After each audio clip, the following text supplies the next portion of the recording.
చింతకాయలు అమ్మేటోనికి సిరిమానం వస్తే anchor tinker ఉన్నాయి ఏం కాయలు అన్నాడట.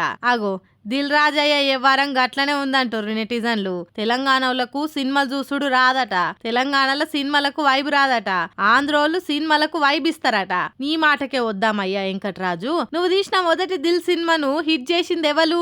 ఏ సినిమాలకైనా ఎక్కువ కలెక్షన్లు వచ్చే నైజంలా పెద్ద డిస్ట్రిబ్యూటర్ గా నిన్ను నిలబెట్టింది ఎవలు? నువ్వు తీసిన ఫిదా సినిమాను హిట్ చేసింది ఎవలు?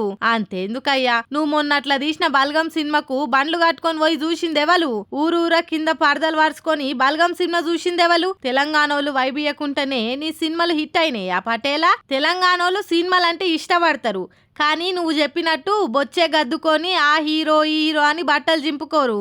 ఇంట్లో అయ్యవల జేబులలో పైసలు తెచ్చి సినిమాలకు దలగబెట్టరు.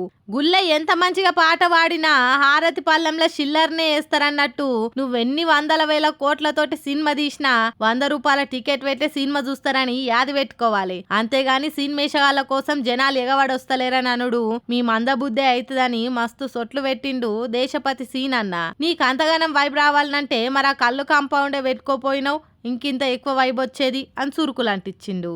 దిల్ రాజు అని ఆయన ఎప్పుడు కూడా తెలంగాణ ఉద్యమంలో కలిసి వచ్చిన వ్యక్తి కాదాయన. ఏ ఒక్కరోజు కూడా తెలంగాణ ప్రజలకు అండదండగా నిలబడ్డ వ్యక్తి కాదు. ఆయన కూడా నిజామాబాద్లో మాట్లాడుతూ తెలంగాణ కల్చర్ను అవమానించాడు. ఆయనకు ఆంధ్రాలో సినిమా విడుదల చేస్తే వైబ్ ఉంటుందట, తెలంగాణలో విడుదల చేస్తే వైబ్ ఉంటలేదట. అయితే తెలంగాణలో సినిమాలు మానుకోని ఆయన దిల్ రాజు, నువ్వు సినిమాలు మానుకొని కళ్ళు మాంసం దుకాణం పెట్టుకో, ఇక్కడ కూడా నీకు వైబ్ ఉంటుంది.